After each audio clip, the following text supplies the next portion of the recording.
Welcome, everyone. Great.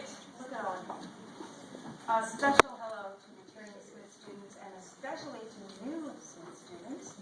And a very warm welcome to the returning alumni we have here visiting. We have some schools and classes here. We're glad you're here. We're also thrilled to welcome Smith's new president, Kathy McCartney, and her husband, Bill Hagan, to their first poetry meeting at Smith. It's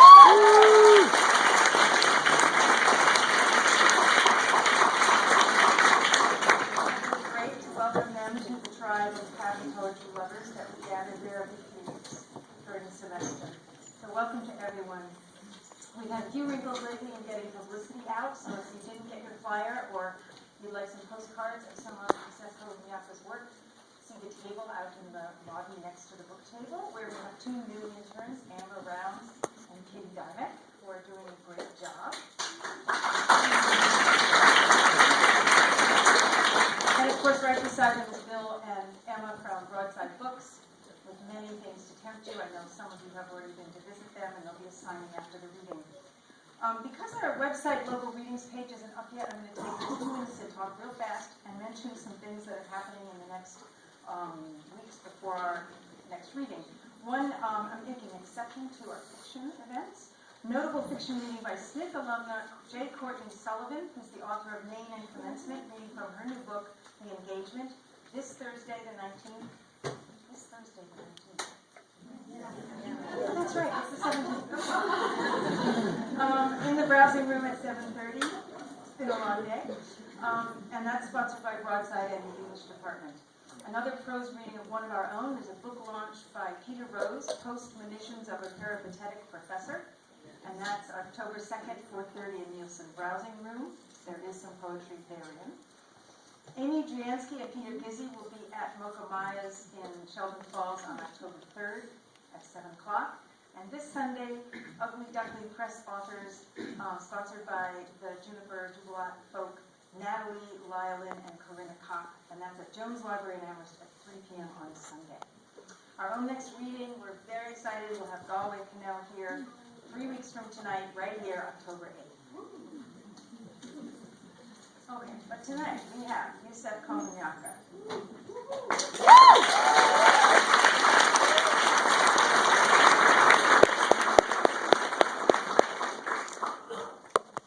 Who has said that the gift of the poet is to see behind things? In 17 acclaimed collections, he has done just that, leading us through the richly peopled landscapes of many worlds and across moments in time, interweaving history and myth, surrealistic imagery, montage, and folk idiom.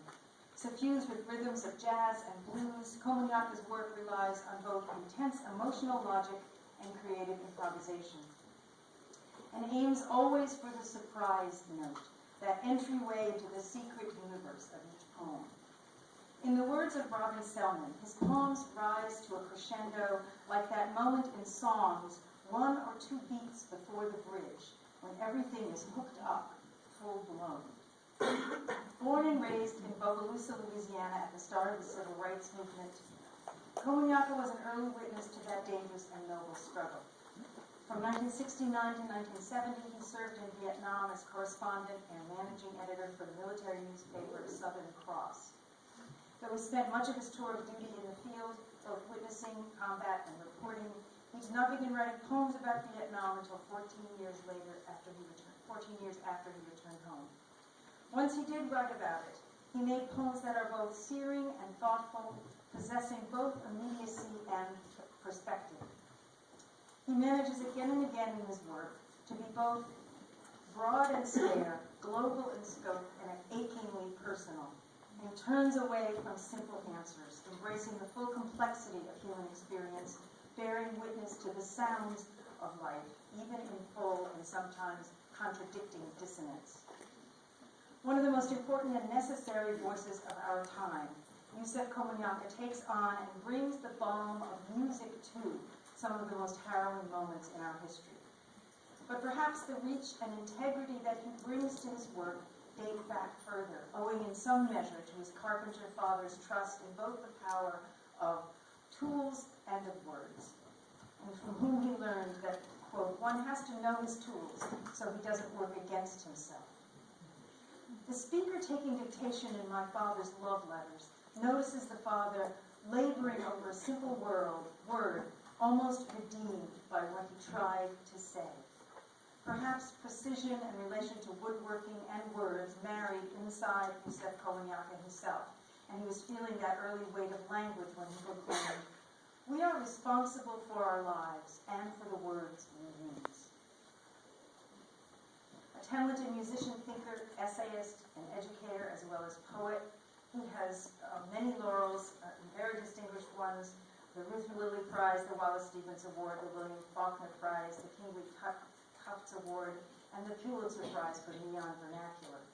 Other iconic collections include Taboo, Tien Cao Dao, War Horses, and most recently, the Chameleon Couch. And just this month, Testimony, a tribute to Charlie Parker, with new and selected jazz poems. In addition, Komunyakaa has co-translated The Insomnia of Fire by Nguyen Quang Tu, published blues notes, essays, interviews, and commentaries, and his plays, performance art, and libretti have been performed internationally. He also co-edited the Jazz Poetry Anthology and served as a guest editor for Best American Poetry in 2003. A former chancellor of the Academy of American Poets, Komunyakaa lives in New York City, where he teaches as distinguished senior poet in NYU's graduate writing program. He read here at Smith before my time as director, though I was in the audience, in the Poetry Center's second year. 15 years later, and many important books later, we are thrilled and honored to welcome him back.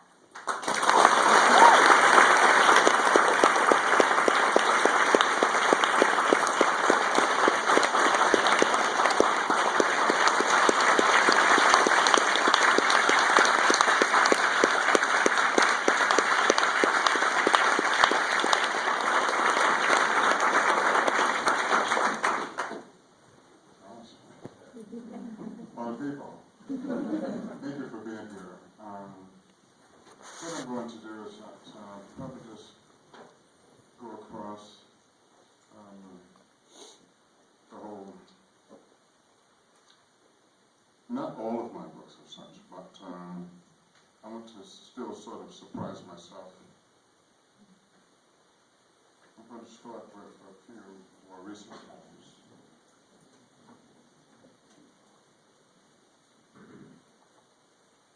Islands.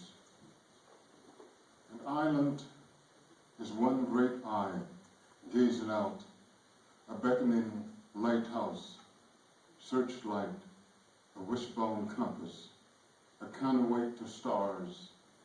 When it comes to outlook and point of view, a figure stands on a rocky ledge, peering out towards an archipelago of glass on the mainland, a seagull's wings touching the tip of a high wave, out to where the brain may stumble. But when a mind climbs down from its high, craggy lookout, we know it is truly a stubborn thing, and has to leaf through pages of dust and light, through pre-memory and folklore. Remembering fires roared down there till they pushed up through the seafloor, and plumes of ash covered the dead, shaken away, whirls away, and silence filled up with centuries of waiting. Sea urchin, turtle, and crab came with earthly know-how, and one bird arrived with a sprig in his beak, before everything clouded with cries, a millennium of small debts, now topsoil, and seasons of blossoms in a single sea. Light edged along salt-crusted stones, across a cataract of blue water, and lost sailors' Paris spoke of sirens, the last words of men buried at sea. Someone could stand here, contemplating the future, leafing through torn pages of St. Augustine, or of the prophecies of fishermen, translating spur and folly down to Tatler, the dreamy-eyed boy still in the man, the girl and the woman, a sunny forecast behind today, but tomorrow's beyond words. To behold a body of water is to know pig iron and mother wet. Whoever this figure is, he will soon return to dancing through the aroma of daggers drawn, ginger lily, bowling billiard, between chants and strings struck till gourds rally the healing cry, the healing air, and till the church steeple birds fly sweet darkness home. Whoever this friend, lover is, he intones redemptive harmonies. To lie down in remembrance is to know each of us is a prodigal son or daughter, looking out beyond land and sky, the chemical and metaphysical, beyond folding and turning water wheels in the colossal brain of damnable gods, and Eureka held up to the sun's blinding eye, born to gaze into far. After conquering frontiers, the mind comes back to rest, stretching out over the white sand.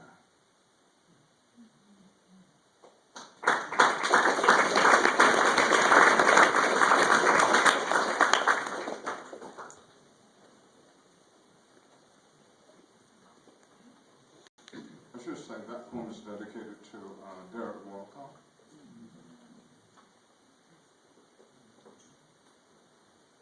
When eyes are on me, I'm a scrappy old line who's wandered into a Christian square, quavering with centuries of forged bells. The cobblestones make my feet ache. I walk big-shouldered, my head raised proudly. I smell the blood of a king. The citizens can only see minotaur and maze. I know more than a lion should know. My roar goes back to the Serengeti, to when the savannah was craggy ice, but now it frightens only pigeons from the city stoop. They believe they know my brain's contours and grammar. Don't ask me how I know the signs engraved on a sundial, the secret icons behind the gates. I wish their crimes hadn't followed me here. I can hear their applause in the dusty citadel. I know what it took to master the serpent and will, the crossbow, the spinal tap. Once I was a leopard beside a stone gate.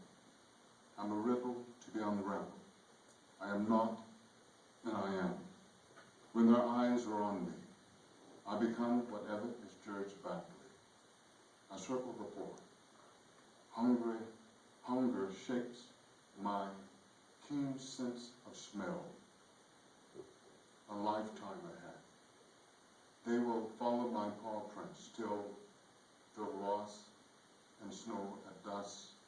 If I walk in circles, I hide from my shame.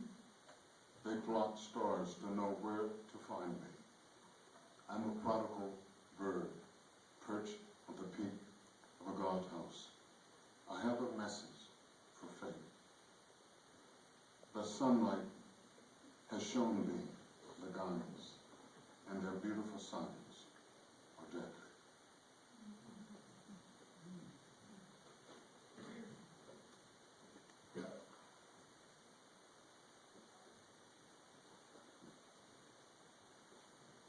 Blue dementia. In the days when a man could hold a swarm of words inside his belly, nestled against his spleen singing, in the days of night riders when life tongued to read till blues and sorrow song called out of the deep night, another man done gone. Another man done gone.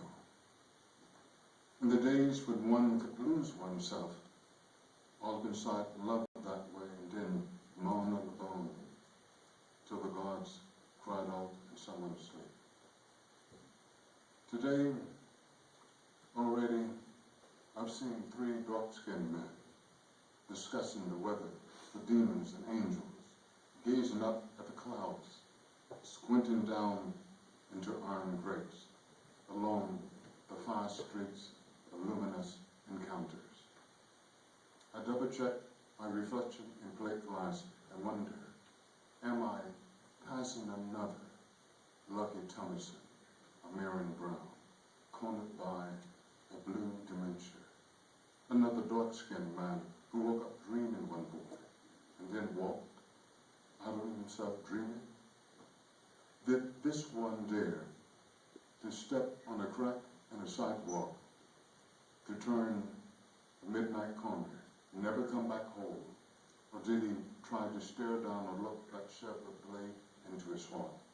I mean, I also know something about night riders and catgut. Yeah, honey, I know something about talking with ghosts.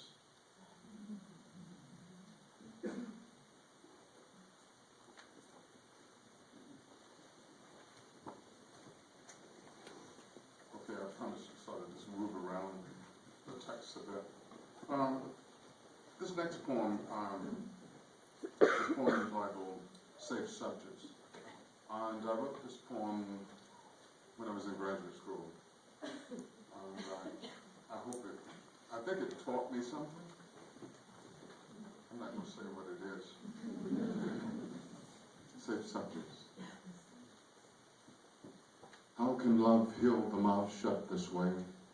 Say something worth breath, let it surface, recapitulate how fat leashes pressed down gently on a sex goddess's eyelids.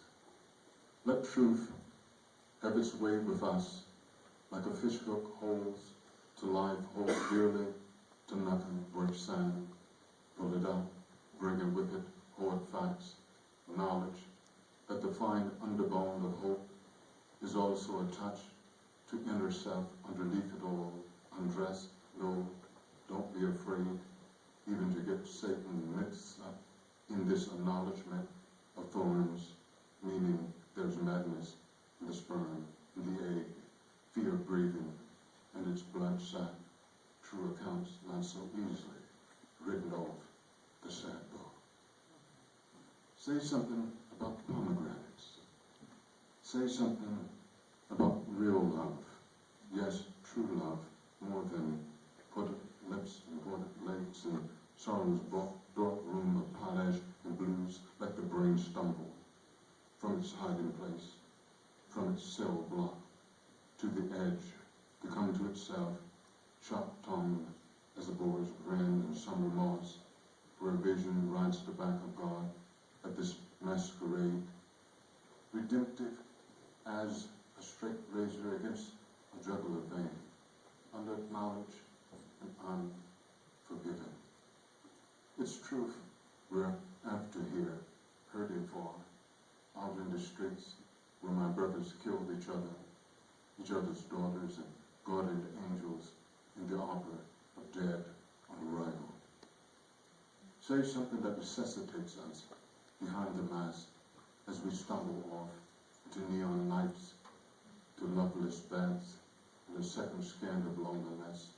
Something political as dust and earthworms at work in the temple of greed and mildew, where bowed lamps cast down shadows like blueprints of rage. Say something for us who can't believe in the creed of nightshade. Yes, say something to us dreamers who decode the messes of dirt between ancient floorboards as black widow spiders lay translucent eggs in the skull of a dead mole under a dogwood in full bloom.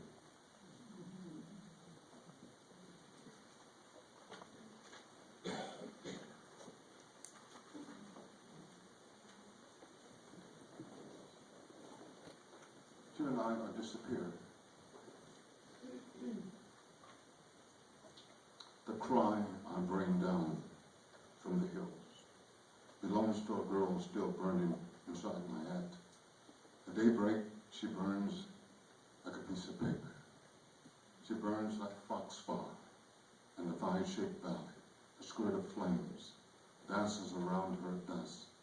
We stand with our hands hanging at her sides while she burns like a sack of dry ice. She burns like oil and water. She burns like a cattail torch dipping gasoline. She glows like the fat tip of a Baker cigar, silent as quicksilver, a tiger under a rainbow at nightfall. She burns like a shot glass of vodka. She burns like a field of poppies at the edge of a rainforest. She rises like dragon smoke to my nostrils. She burns like a burning bush driven by a god-awful wind.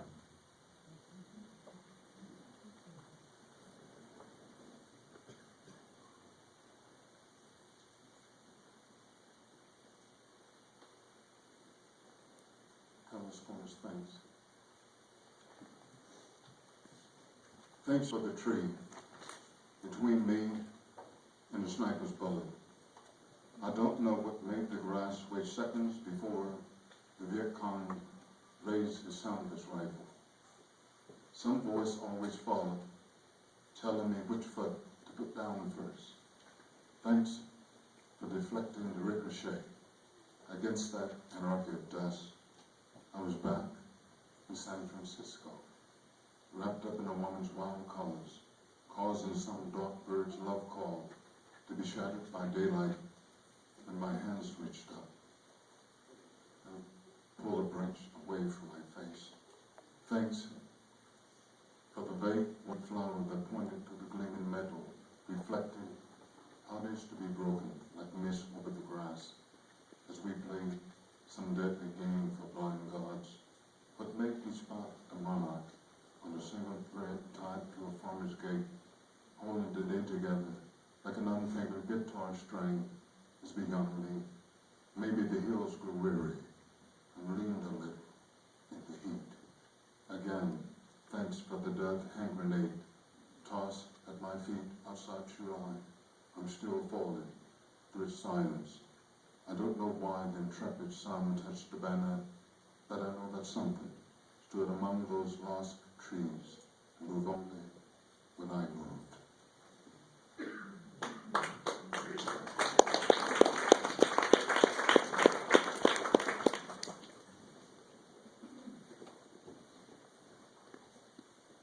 Hasten it.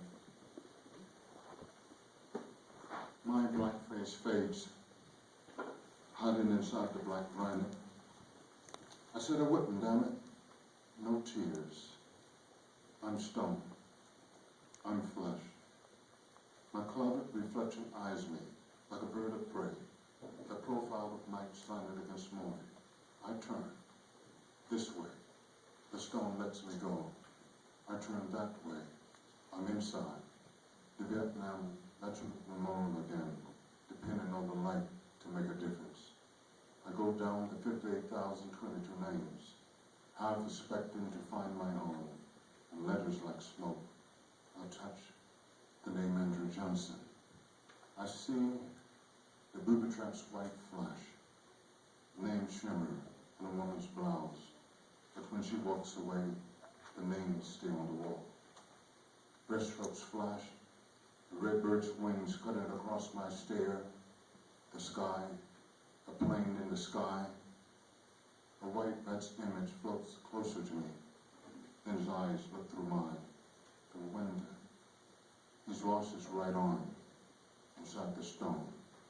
In the black mirror, the woman's trying to erase names. No, she's brushing the boy's hair.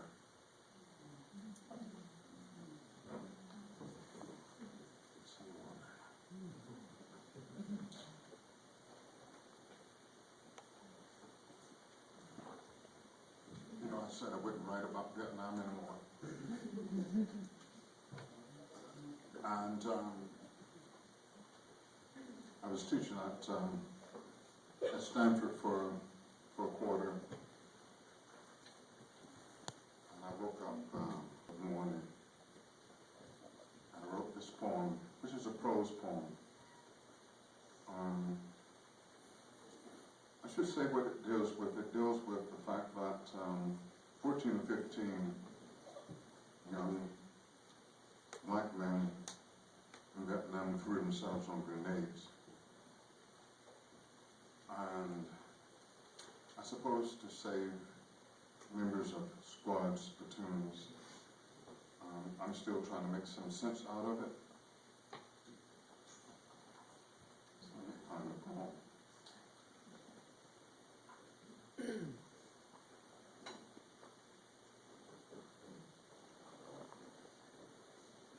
I didn't intend to read this poem, so okay. It's called Grenade. There's no rehearsal to turn flesh into dust so quickly. A hair trigger, a cock hammer in the brain, a split second between man and infamy. It lands on the ground. A few soldiers duck, and the others are caught in a half run. And one throws himself down on the grenade. All the watches stop. A flash, smoke, silence. The sound fills the whole day. Flesh and earth fall into the eyes and mouths of the men. A dream trapped in midair. They touch their legs or arms at ruins. Ears and noses sang, what happened? Some are crying. Some are laughing. Some are almost dancing. Someone tries to put the dead man back together. He just dove on the damn thing, sir. A flash, smoke, silence, the day blown apart. For those who can walk away, what is their burden? Shreds of flesh and bloody rags gathered up and stuffed into a bag. Each breath belongs to him. Each song, each curse, every prayer is his. Your body doesn't belong to your mind and soul. Who are you? You remember the man left in the jungle? The others who owe their lives to this phantom, do they feel like you? Would his loved ones remember him if that little park or statue erected in his name didn't exist, and does it enlarge their lives? We wish he'd lie down in that closed coffin, not wander the streets, and enter your bedroom at midnight. The woman you love should never understand. Who would? You remember what he used to say? If you give a kite too much string, it'll break free. That unselfish certainty, but you can't remember when you began to live his unspoken dreams.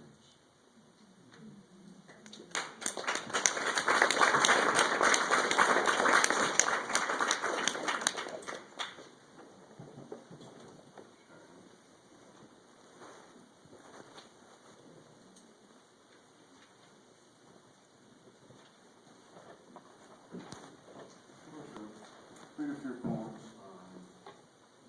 from, actually I start reading some poems from the Komunyakaa. I'm going to read a couple more.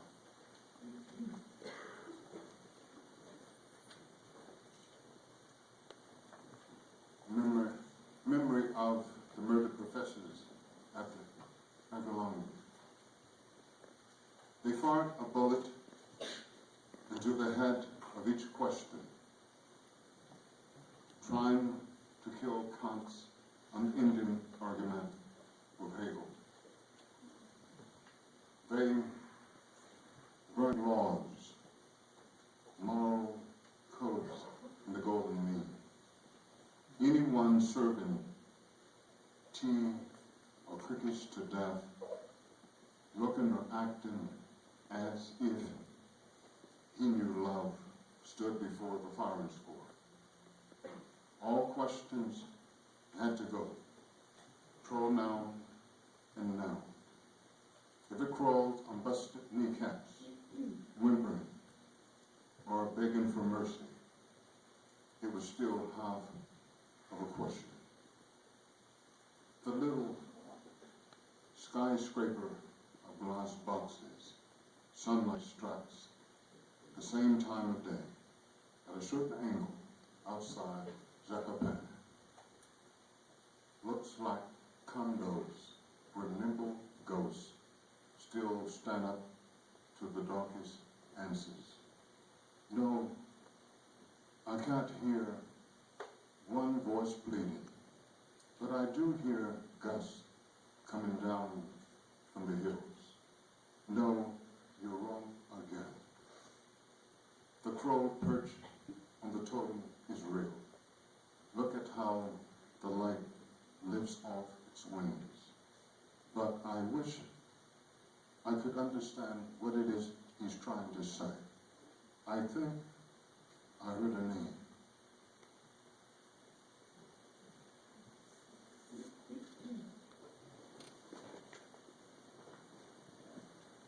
Dead reckoning. Fishermen follow a dream of the biggest catch out among the tall waves where fresh water meets a salty commerce. For hundreds of years, they've crossed this body of water, casting their nets and singing old songs. They've slept with the village women, ridden waves back to the other side to loved ones, now lost in the old clothes of unreason and wanderlust. Their nets sag with the last of its kind, of bountiful fish stories. And soon the flirtatious mermaids are beckoning from a swoon of reeds, calling their names. The first dance is desire. The second dance is love. The tall grass quivers like a siren snagged in a shabby net, now as if on a journey of lost souls. Love and desire dance with death, twirling bright skirts till flesh and cloth turn into ashes. What did they do to make the gods angry? Forbidden laughter of the mermaids fills the night. And if humans try to sing their laughter, their voices only cry out in the dark.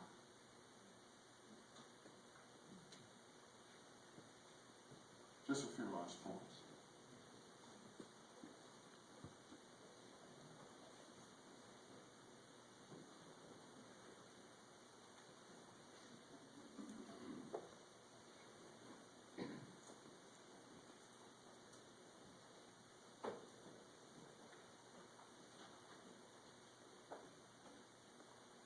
Back to manuscript pages. Latitudes.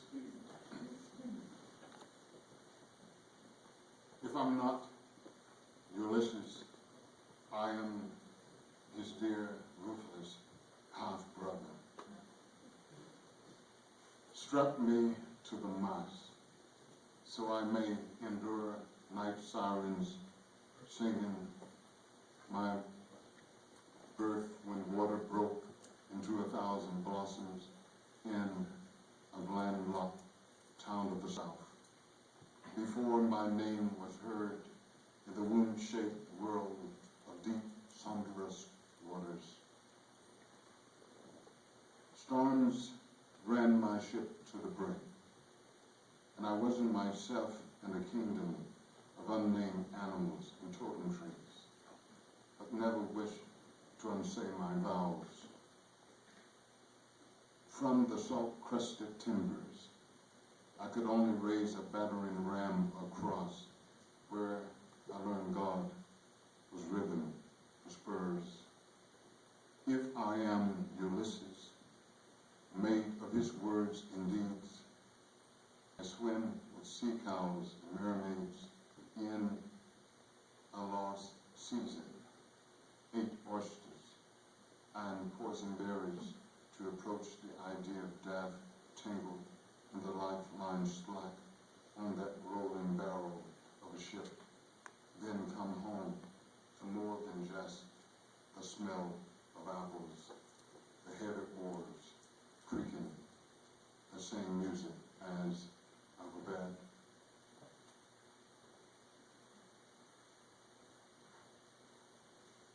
Timothy 2.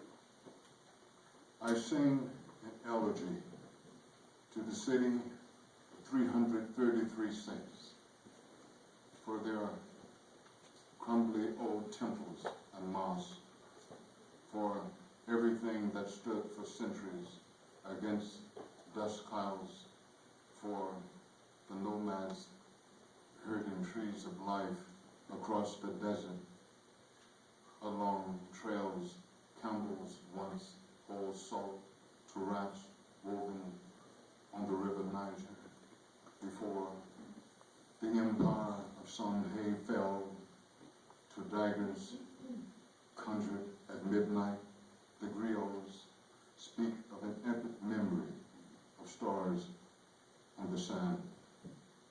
But now mercenaries kidnap, run drugs and kill in bold daylight.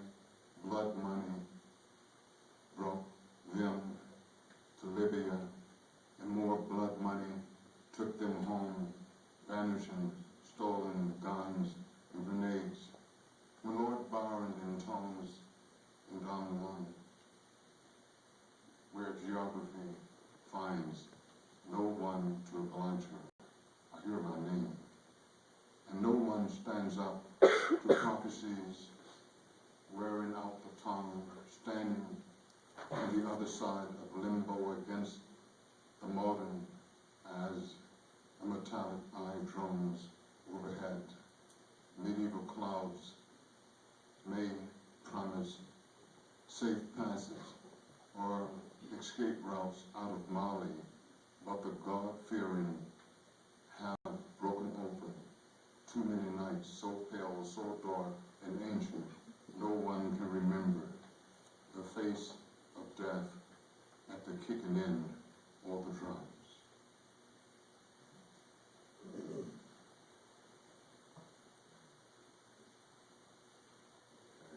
The last poem, Record. So when the strong and holy high winds whiplash over the soul of marshlands, eaten back to a sigh of salt water, the crescent city was already shook down to a pounds.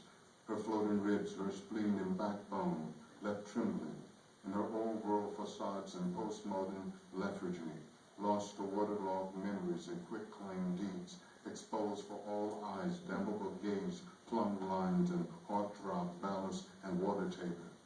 And already the last ghost song of the Choctaw and the Chickasaw was long gone, no more than a drunken curse among the oak and sweet gum leaves, a tally of broken treaties and absences, echoing cries of birds over the barrier islands, inherited by the remittance man, Scallywag and King Cotton, and already the sky was falling in on itself, calling like a cloud of seagulls gone ravenous as the Gulf, reclaiming its ebb and flow chart, while the wind banged on shutters and unhinged doors from their frames and unshingled the low-ridge roofs, while the believers hummed Precious Lord and Deep River as the horsehair plastered walls galloped along with the surge.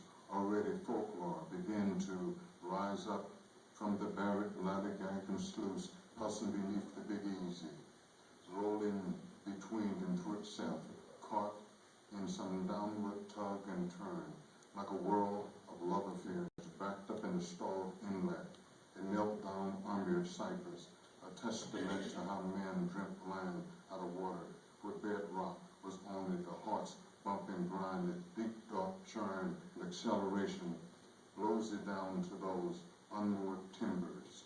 Already nothing but water, rumbling as the great eye lingered on a single question, then turned. The Gauzy, genitalia, Abacus, and Zulu left